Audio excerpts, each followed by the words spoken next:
तामर प्रणत मौलिमणि प्रभाणा मुद्योत कंदलित पाप तमोवितानम सम्यक प्रणम्य जिन पाद युगं युगादा वलंबनम भव जले पततांजनाना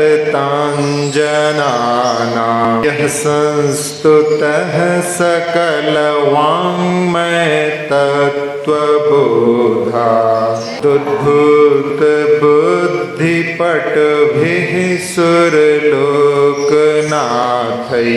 स्तोत्रैर्जगत्कृतैश्चेत्तहरैरुदारैः स्तोषे किलाहमपि तं प्रथमं जिनेन्द्रम्।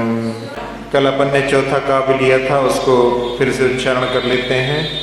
वक्तुं गुणान् गुण समुद्र शशांक कांतान् कस्ते क्षमः सुर गुरु प्रतिमोपि बुद्ध्या कल्पांत काल पवनोद्धत नक्रचक्रम कोवातरीतुमलमम्बुनिधिं भुजाभ्याम। कल अपन ने देखा था कि चौथे काव्य में आचार्य मानतुंग महाराज भगवान के अवर्णनीय जिनवर गुणों का वर्णन करते हुए कह रहे हैं कि भगवान आपके गुणों का वर्णन करना संभव नहीं, क्योंकि आप गुण के समुद्र हैं और बुद्धि के द्वारा सुर गुरु प्रतिम अपि बृहस्पति के समान भी कोई पुरुष हो तो शशांक कांतान चंद्रमा के समान सुंदर गुणान वक्तुं क्षमा कैसे समर्थ हो सकता है, अर्थात कोई भी आपके गुणों का वर्णन नहीं कर सकता। और उदाहरण देते हुए आचार्य महाराज कहते हैं कि जब प्रलय काल के अंत में वायु के द्वारा जो प्रचंड हैं ऐसे मच्छ मगरों का समूह, जिसमें ऐसे अम्बु निधिम भुजाभ्याम तरितुम का अलम अपनी भुजाओं के द्वारा तैरने में कौन समर्थ हो सकता है, अर्थात जैसे उसको कोई तैर नहीं सकता वैसे ही आप गुण समुद्र का पार हम छद्मस्त के बस की बात नहीं। आज अपन पांचवें काव्य को देखते हैं। पहले अपन गद्य के रूप में इसका उच्चारण करते हैं। सोहं तथापि तब भक्ति वशान मुनीश सोहं तथापि तब भक्ति वशान मुनीश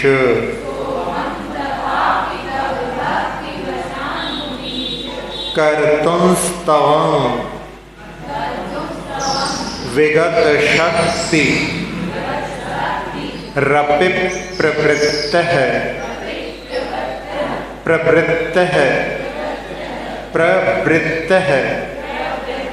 हाँ रपि प्रवृत्तः प्रवृत्ता नहीं प्रवृत्त है, देखो नीचे उसमें देख करके प्रवृत्त है, प्रा में वाह है और बाकी बाद में उसमें रिकार लगी है तो प्रवृत्त है। हाँ कर्तुंस्तवं विगत शक्ति रपि प्रवृत्त है।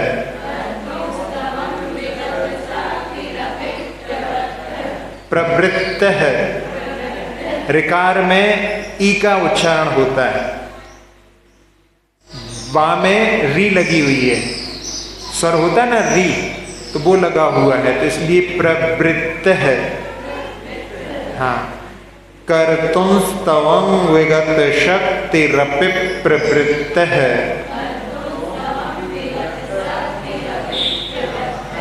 प्रीत्यात्म वीर्य मविचार्य मृगी मृगेन्द्रम। प्रीत्यात्म वीर्य मविचार्य मृगी मृगेन्द्रम। ना भेति किन निज शिशोः। हाँ, यहाँ पर विसर्ग है तो निज शिशोः श्वास को छोड़ देना है। परिपालनार्थम ना भेति किन निज शिशोः परिपालनार्थम।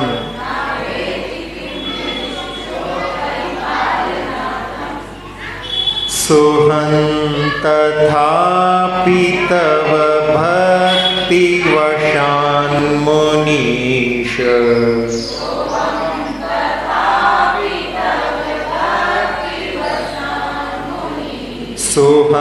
सुहंतथापि तव भक्तिवशान्मुनीश।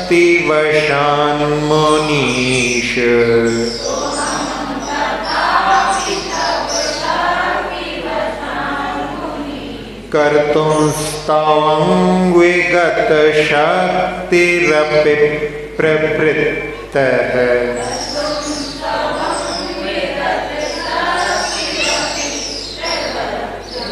प्रीत्यात्मवीर्यमविचार्य मृगी मृगेन्द्रम्।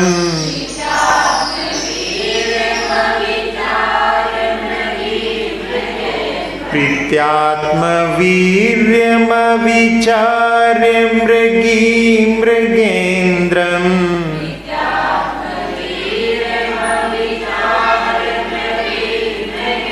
न भेति किन निज शिशोः परिपालनार्थम्।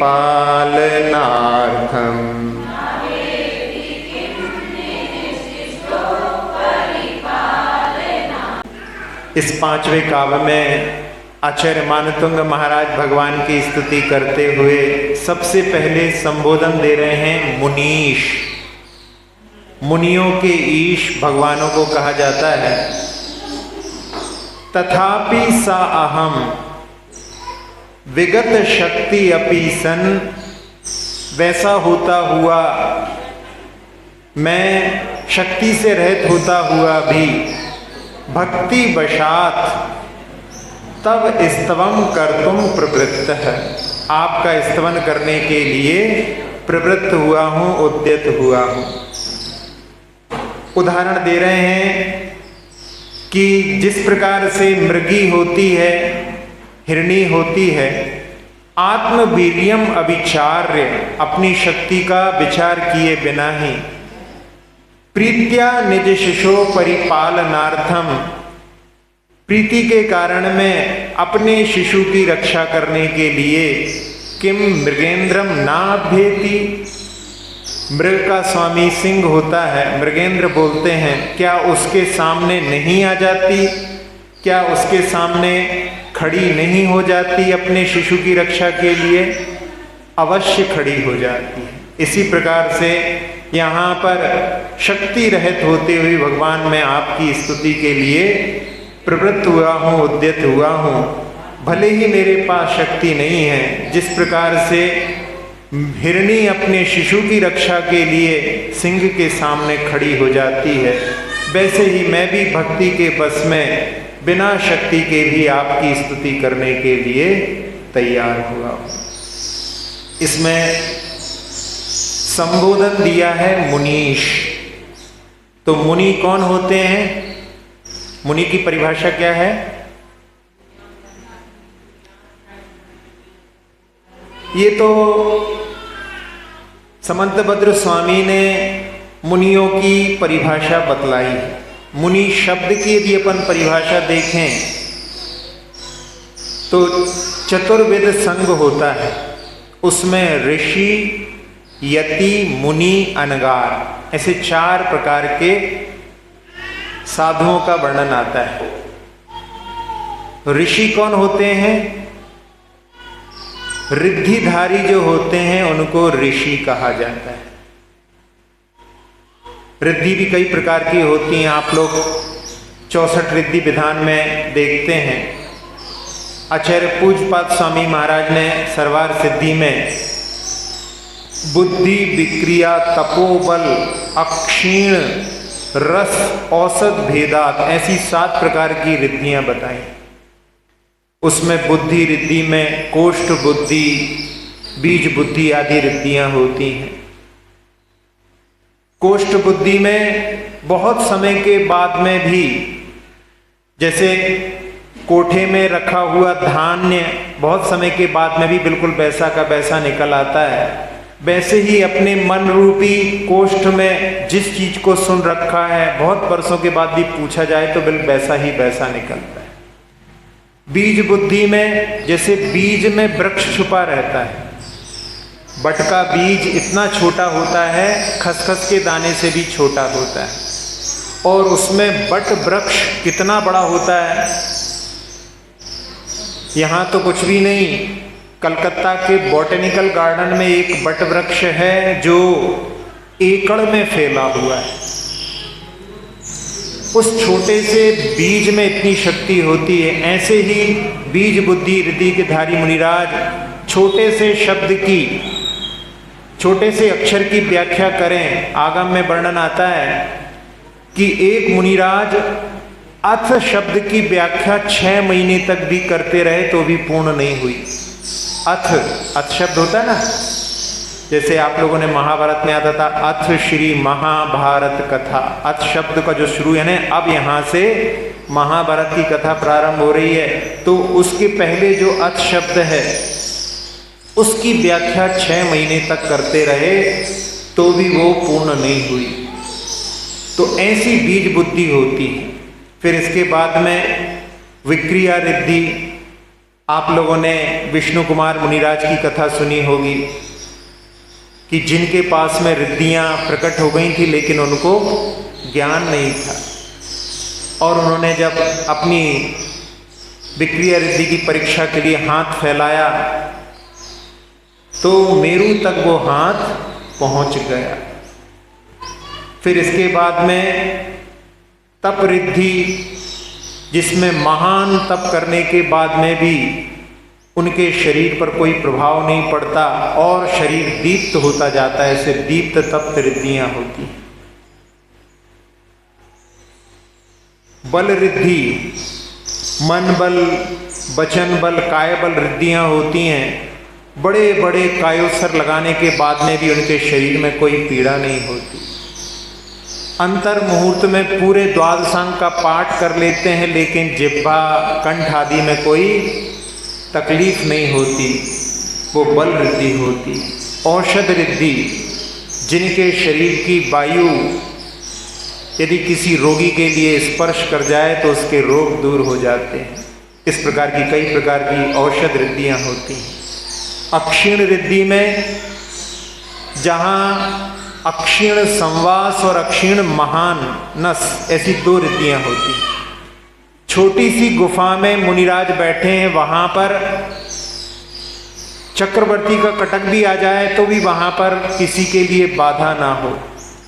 और अक्षीण महानस रिद्धि अक्षय तृतीया, जिसके नाम से आप लोग जानते हैं कि जो इक्षु रस दिया गया था वो संध्या काल तक कितने भी लोग पी जाएं वो समाप्त नहीं होता, वो अक्षीण महानस रिद्धि कहलाती। महानस का अर्थ होता है रसोई। जिस आहार को महाराज ने लिया है वो आहार संध्या काल तक समाप्त नहीं होता।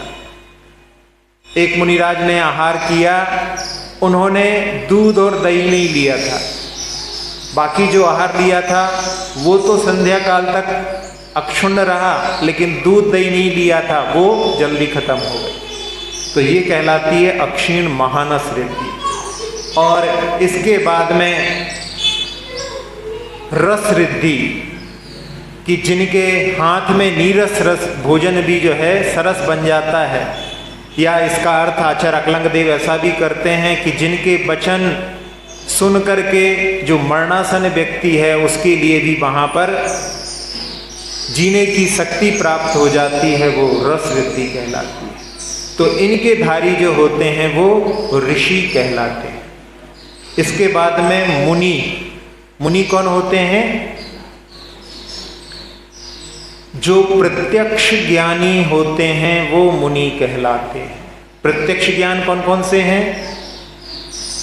5 ज्ञानों में मति और श्रुति, ये 2 ज्ञान परोक्ष ज्ञान कहलाते हैं। क्योंकि इनमें इंद्रिय और मन की सहायता की आवश्यकता पड़ती है। और अवधि ज्ञान, मनःपर्य ज्ञान और केवल ज्ञान ये प्रत्यक्ष ज्ञान कहलाते हैं। उनमें दो भेद हो जाते हैं, एक सकल प्रत्यक्ष है और एक विकल्प प्रत्यक्ष है। तो मुनिराज वो होते हैं जो प्रत्यक्ष ज्ञानी होते हैं। इस काल में अपन इस दृष्टि से देखें तो इस समय में कोई भी प्रत्यक्ष ज्ञानी ना होने के कारण में अपन कह सकते हैं कि अभी इस समय में कोई भी मुनि नहीं है भरत क्षेत्र में। वैसे तो 3 कम 9 कोटि मुनिराज विदेह क्षेत्र आदि की अपेक्षा से कह सकते हैं, लेकिन प्रत्यक्ष ज्ञान की अपेक्षा से अपन कह सकते हैं कि कोई भी मुनि नहीं है। लेकिन दूसरी परिभाषा लगाई जाए कि जो 5 पापों से मौन हैं, उस दृष्टि से कहा जाए तो मुनि इस समय में भी विद्यमान है। अब इसके बाद में यति। यति कौन होते हैं? यति जो श्रेणी पर आरोहण करते हैं वो यति कहलाते हैं। 2 प्रकार की श्रेणियां होती हैं, एक उपसम श्रेणी और एक छपक श्रेणी। इस पर जो आरोहण करते हैं 7वें गुणस्थान से लेकर के 13वें गुणस्थान के पहले 2 प्रकार की श्रेणियां होती हैं, जिसमें एक श्रेणी में कर्मों को क्षय करते हुए जाते हैं वो छपक श्रेणी कहलाती है, और जिसमें चारित्र मोहिनी कर्मों को दबाते हुए जाते हैं, उपशम करते हुए जाते हैं, वो उपशम श्रेणी कहलाती है। इसके बाद में चौथे होते हैं अनगार। अनगार कौन कहलाते हैं? आगार का अर्थ होता है घर। तो ना विद्यते आगारम एषाम ते अनगारः, जिनका घर नहीं होता, जिन्होंने घर का त्याग कर दिया है, वो अनगार कहलाते हैं। तो आज की दृष्टि से देखा जाए तो रिद्धिधारी मुनिराज भी इस पंचम काल में नहीं होते, प्रत्यक्ष ज्ञानी भी नहीं होते, छपक श्रेणी और उपसम श्रेणी पर चढ़ने वाले भी नहीं होते। इस समय में केवल अनगार संज्ञा वाले साधु होते हैं। तो यहाँ पर भगवान के लिए मुनीश कहा है, यानी प्रत्यक्ष ज्ञानियों के भी स्वामी। प्रत्यक्ष ज्ञानी में 3 प्रकार के, मनःपर्य ज्ञानी भी, अवधि ज्ञानी भी और केवल ज्ञानी भी। आप लोगों ने सुना होगा कि एक तीर्थंकर के काल में उनके समोषण में कई केवल ज्ञानी होते थे, कई तो वहीं पर केवल ज्ञान प्राप्त कर लेते थे। उनके भी स्वामी तीर्थंकर कहलाते हैं, लेकिन वो उनको नमस्कार नहीं करते। अवधि ज्ञानी तो नमस्कार करेंगे, मनःपर्य ज्ञानी भी नमस्कार करेंगे, लेकिन केवल ज्ञानी उनको नमस्कार नहीं करते, क्योंकि केवल ज्ञान की अपेक्षा से दोनों में समानता है, कोई अंतर नहीं। लेकिन वो तीर्थंकर के समोषण में विद्यमान होने के कारण में कहे जाएंगे कि इनके तीर्थंकर के काल में ये हुए, इनके समोषण में ये इतने केवल ज्ञानी हुए। तो इस दृष्टि से देखा जाए तो भगवान का संबोधन यहाँ पर मुनीश कहा। अब इसमें एक शब्द दिया है सोहम। सोहम शब्द आप लोगों ने जब कभी ध्यान आदि किया होगा तो उसमें एक जाप किया जाता है, सोहम सोहम। करते हैं कि नहीं करते? तो उसका अर्थ क्या होता है? सोहम का अर्थ मैं नहीं हूं, मैं हूं नहीं, मैं हूं कर तो अहम होता है। सोहम का अर्थ होता है जैसे भगवान आप हैं वैसा ही मैं हूं, ये सोहम का अर्थ होता है। आचार्य श्री प्रतिदिन स्वयंभू स्तोत्र का पाठ करते हैं 3 बार, तीनों संध्या काल में स्वयंभू स्तोत्र का पाठ करते हैं, जिसमें 24 भगवान की स्तुति आचार्य समर्थभद्र स्वामी के द्वारा रचित उस स्तुति को पढ़ते हैं। और उसके बाद में आचार्य जी कुछ श्लोक गाथाओं का उच्चारण करते हैं। उसमें एक गाथा, एक श्लोक छत्र चूड़ामणि का है, आचार्य बादीप सिंह महाराज का, जिसमें जीवंदर की कथा का वर्णन है। उसके एक श्लोक का रोज उच्चारण करते हैं। प्रत्येक जीव को उसका उच्चारण करना चाहिए। उसमें क्या है? कोहम कीदृग्गुणा क्वत्य किम प्राप्य किम निमित्तकः इत्योहम प्रत्यहम नोचे दस्थाने ही मतिर्भवे। को हम यहां पे कहा है सोहम। सोहम यानी भगवान जैसे आप हैं वैसा मैं हूं, लेकिन उसके पहले को हम, मैं कौन हूं। को हम कीदृक गुणा, मेरे पास में कौन से गुण हैं। किम प्राप्य है, मुझे क्या प्राप्त करना है। किम निमित्त का, उसमें क्या निमित्त हैं। इत्युहम प्रत्यहम नोचेत, प्रतिदिन जो इसके ऊपर विचार नहीं करता। अस्थाने ही मतिर्भवेत, उसकी बुद्धि स्थान में यानी धर्म मार्ग से छूट करके अधर्म के स्थान पर चली जाती। परम पूज्य मुनि श्री प्रणम्य सागर जी महाराज ने इसी श्लोक को दूसरे रूप में परिवर्तित कर दिया। उन्होंने लिखा उसमें सोहम विदृक् गुण नित्य स्वप्राप्य निर्निमित्तक इत्युहम प्रत्यहम नोचे दस्थाने ही मतिर्भवे। सोहम, जिसमें आया ना जो सोहम काव्य में, कि मैं जैसे भगवान है वैसा मैं हूं। और क्या कहा, विदृक् गुण, विद और द्रक यानी दर्शन ज्ञान गुण से युक्त हूं। स्वयं प्राप्य, नित्य, मैं नित्य हूं, आत्मा कभी भी नष्ट नहीं होता। स्वयं प्राप्य, मुझे अपने आप को प्राप्त करना है। निर्निमित्त कहा, उसमें और कोई निमित्त नहीं, मुझे स्वयं ही प्रयास करके अपने आप को प्राप्त करना है। फिर बात की पंक्ति का तो अर्थ आपको बता ही दिया कि जो इस प्रकार का चिंतन प्रतिदिन नहीं करता, उसकी स्थिति, उसकी मन की गति अस्थान यानी अधर्म के स्थान में हो जाती है। इसलिए प्रतिदिन इसका चिंतन करना चाहिए। भक्त जब भगवान के पास जाता है तो सबसे पहले उसकी स्थिति होती है कि भगवान मैं आपका दास हूं। एक दोहे में कहते हैं कवि महोदय, दासो हम रटता प्रभु आया जब तुम पास, दादर्शन से हट गया सो हम रहा प्रकाश। दासो हम में से दा भगवान आपके दर्शन करते ही कि आपने बता दिया कि जैसा मेरा आत्मा का स्वरूप है वैसा ही स्वरूप तुम्हारा भी है, तो दा वहां पर दूर हो गया। दासो हम में से दा जाने पर सोहम बचा। और आगे कवि कहते हैं कि जब सोहम सोहम का ध्यान योगी करते हैं और उसके माध्यम से उनकी आत्मा परमात्मा तत्व को प्राप्त हो जाती है। सोहम सोहम ध्यावतो रह नहीं सका, दीप अहम मम हो गयो अविनाशी अविकार। वो सोहम में से भी सा जो है दूर हो गया, बार बार ध्यान करने से सकार का वहां पर लोप हो गया, और दीप अहम जो अपनी आत्म तत्व है वो वहां पर अविनाशी अविकार अवस्था को प्राप्त हो गया। तो इस प्रकार की स्थिति बनती है, लेकिन प्रारंभिक भूमिका में भगवान का आलम्बन लेने की आवश्यकता पड़ती है और उसके प्रभाव से ही धीरे धीरे भक्त भी भगवान की अवस्था को प्राप्त कर लेता है। अब यहाँ जो छत्र चूड़ामणि की अपन ने श्लोक को लिया था कि को हम, मैं कौन हूं, इस पर अपन यदि विचार करें तो जब किसी का परिचय किया जाता है तो 4 प्रकार से उसका परिचय होता है। आपके यहाँ पर कोई व्यक्ति आया तो आप उसके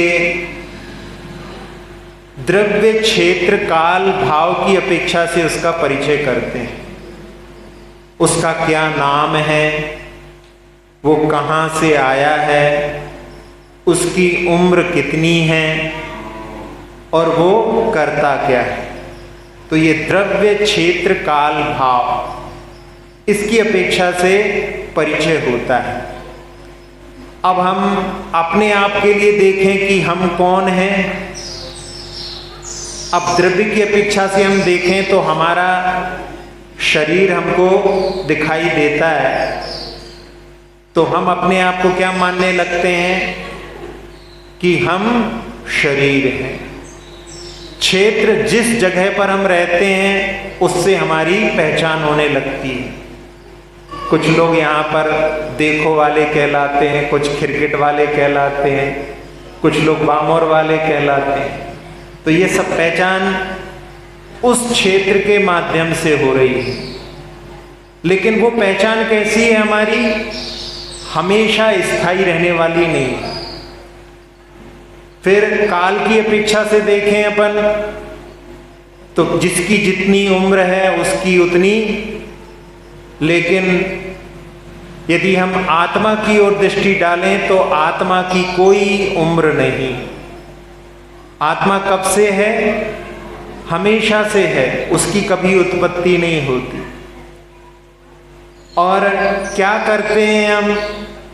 तो हम अभी वर्तमान में जो कुछ कर रहे हैं वो हम हमेशा नहीं करते हैं, इसलिए वो भी हमारी सही पहचान नहीं। तो मैं कौन हूं, इस प्रश्न का उत्तर हमें खोजना चाहिए। हमारी जो पहचान है वो पहचान हमारे पास में हमेशा रहने वाली नहीं। पहचान तो ऐसी होनी चाहिए कि जो कभी भी कहीं पर भी देखी जाए हम अपने आप को प्राप्त कर सके। उस पहचान को लक्षण कहा जाता है, जिसके माध्यम से बहुत सारी चीजों में जिसको हम अलग से पहचान सकें, उसमें अति व्याप्ति, अव्याप्ति, असंभव दोष ना रहे। जैसे मैं आत्म तत्व हूं, अब उस आत्म तत्व में यदि हम सोचें कि हम अमूर्तिक हैं, तो अमूर्तिक तो आकाश द्रव्य भी है, धर्म द्रव्य भी है, अधर्म द्रव्य भी है।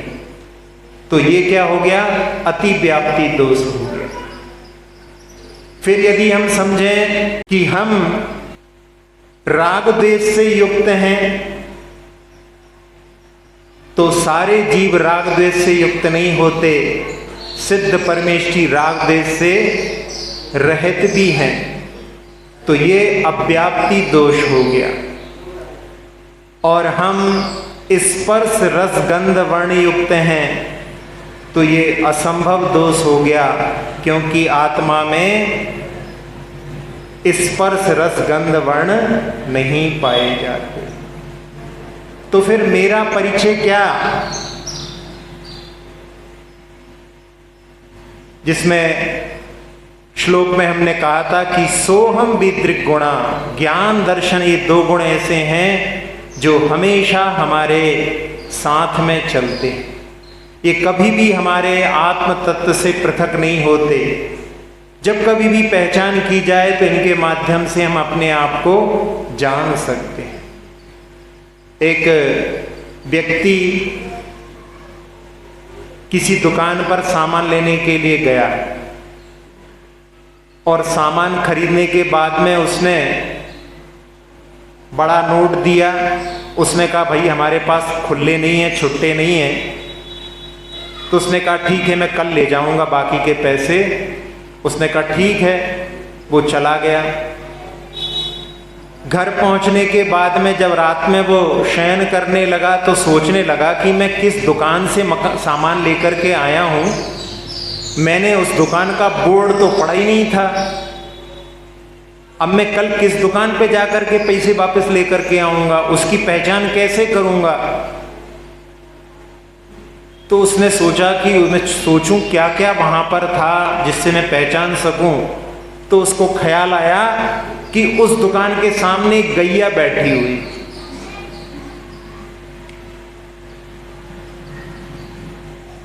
अभी हंसी आ रही है लेकिन हम जब देखेंगे तो हमें अपने ऊपर हंसी आएगी कि हम भी अपनी पहचान किसके माध्यम से करते हैं, वो भी हमेशा रहने वाली नहीं। और वो दूसरे दिन पहुंच गया बाजार में, जिस दुकान पर गाय बैठी हुई थी उस दुकान में घुस गया और कहने लगा, भैया लाओ, कल हम इतना पैसा दे करके गए थे, बाकी के पैसे हमें वापस लौटाओ। तो उसने पूछा, क्या सामान ले गए थे? अरे कहने किराने का सामान लेकर के गए थे तुमसे। तो उसने अपनी दुकान को दिखाते हुए कहा, देख रहे हो काय की दुकान है? उसने नजर डाली, वो किराने की दुकान नहीं थी। तो कहने लगा, अरे यार तुम कितने बड़े ठग हो कि तुम्हें पैसे ना लौटाना पड़े, इसलिए तुमने एक दिन में धंधा ही बदल दिया। सामने वाले व्यक्ति के ऊपर दोषारोपण कर रहा है, लेकिन पहचान के जिन लक्षणों को उसने चुना है वो सही चयन नहीं किया।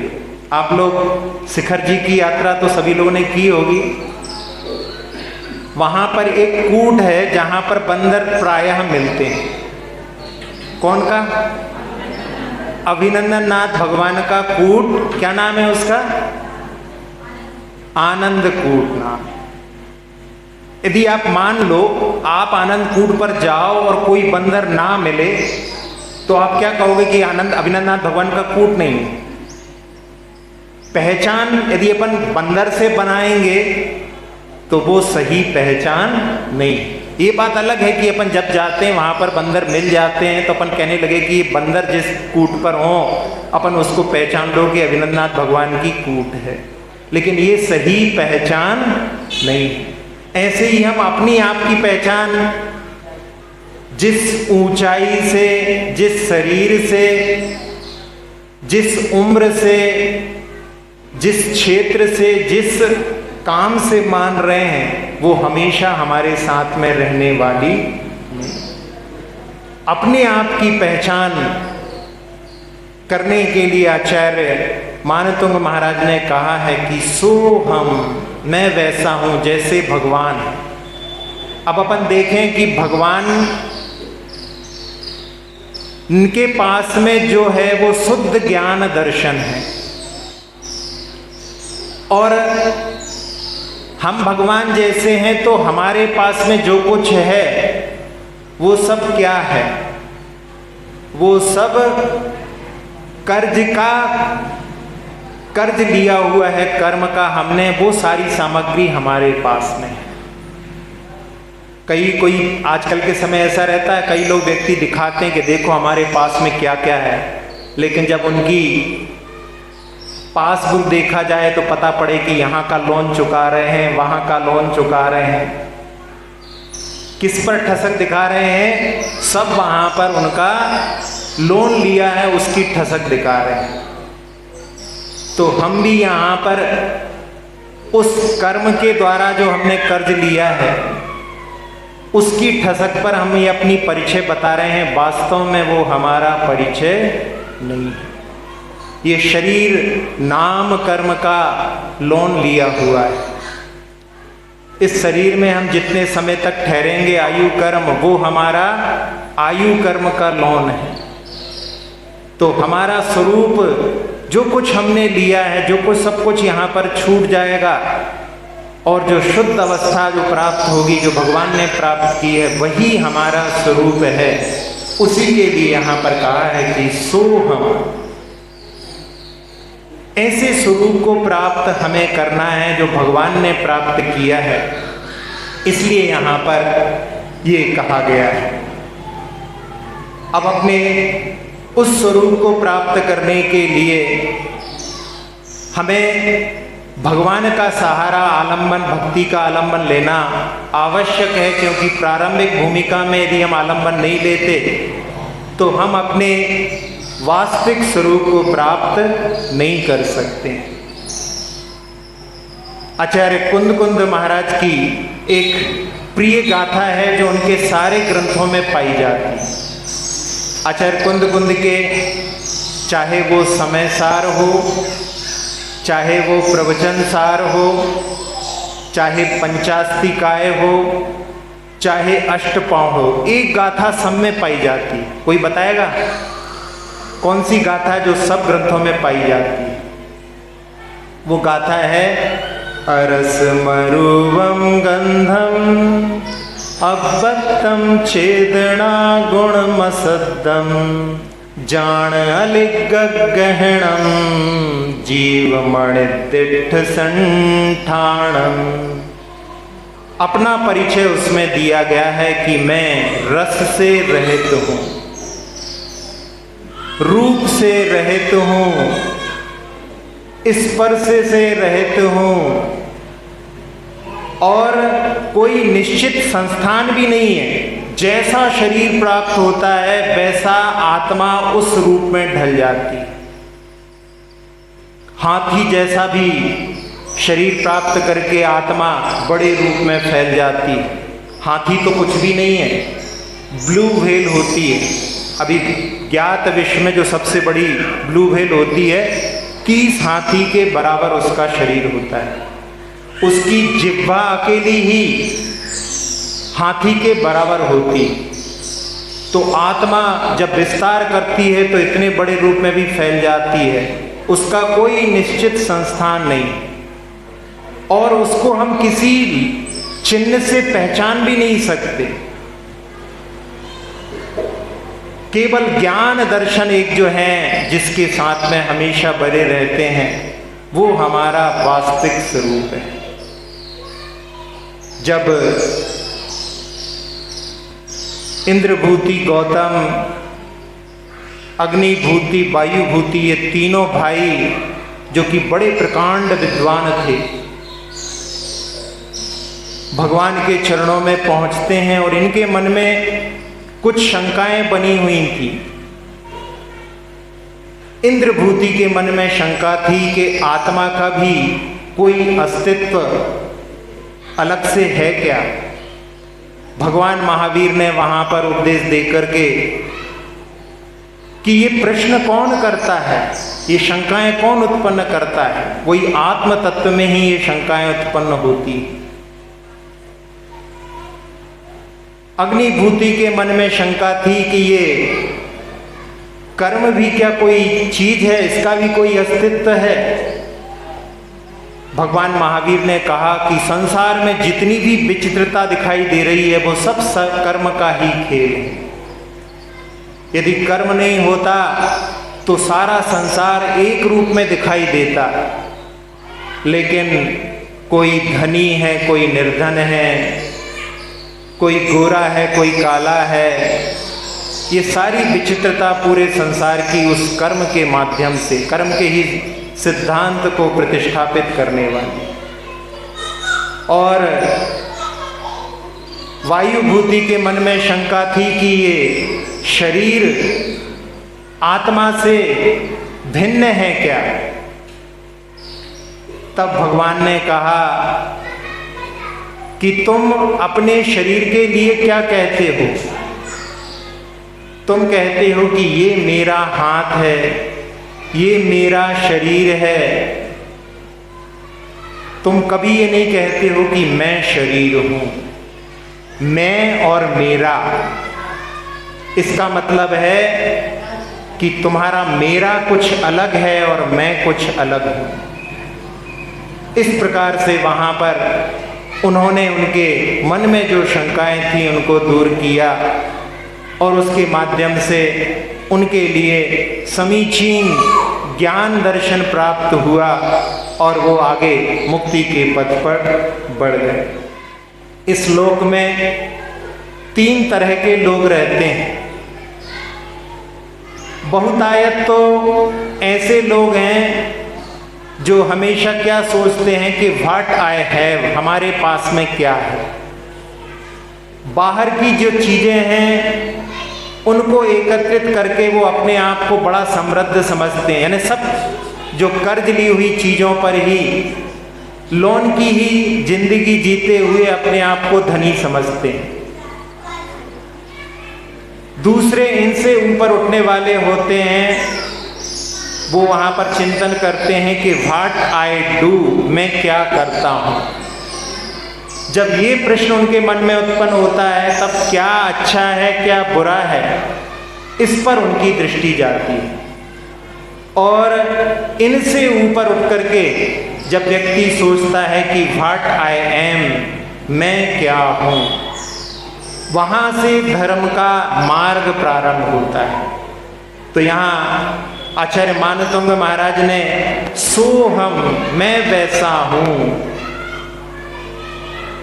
इस प्रकार से भगवान के स्वरूप जैसा अपने आत्म तत्व को बताने के लिए आचार्य महाराज ने यहाँ पर कहा कि सोहम तथापि तब भक्ति वशान मुनीश, निश्चय से तो मेरा स्वरूप भगवान आपके जैसा है, लेकिन व्यवहार से मैं भक्त हूँ और भक्ति के वश में होकर के हे मुनीश मैं आपके स्तवन करने के लिए प्रवृत्त हुआ हूँ।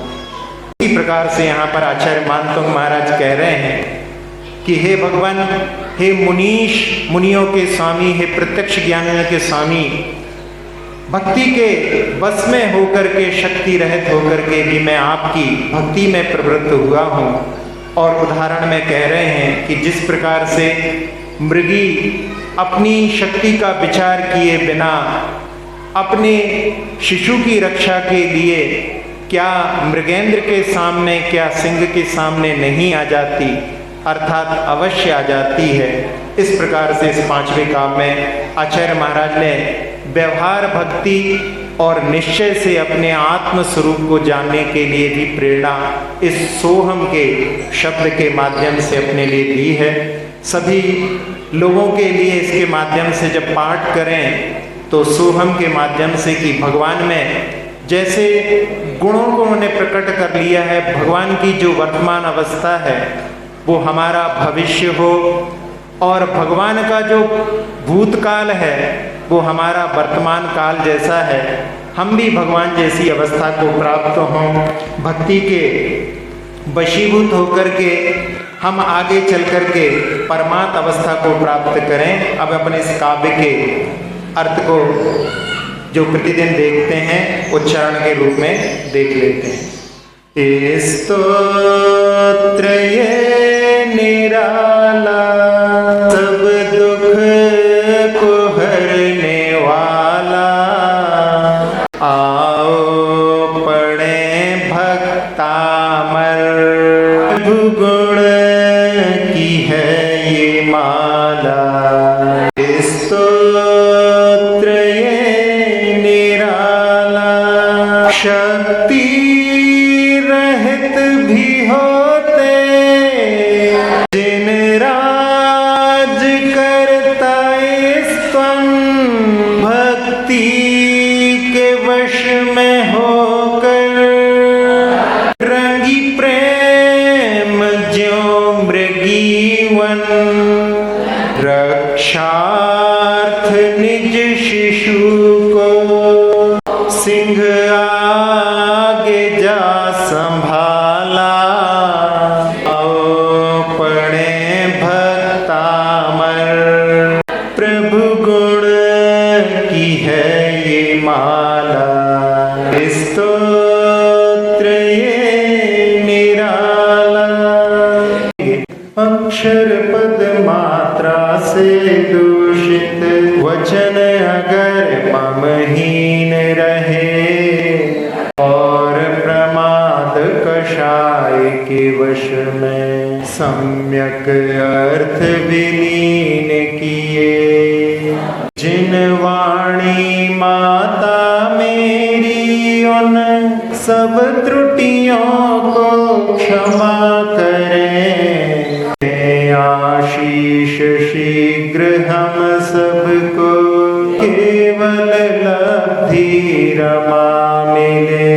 प्राप्त हमें हो बोधि समाधि, परिणामों की शुद्धि हो, निज आत्म उपलब्ध हमें हो, शाश्वत सुख की सिद्धि हो। चिंतित वस्तु दात्री माता, चिंतामणि उपमा भाती, करूं वंदना पूर्ण विनय से, शरण रखूं जिन वाणी स्तुति की ममता महामंत्र का जाप अब सभी जपें नब बार।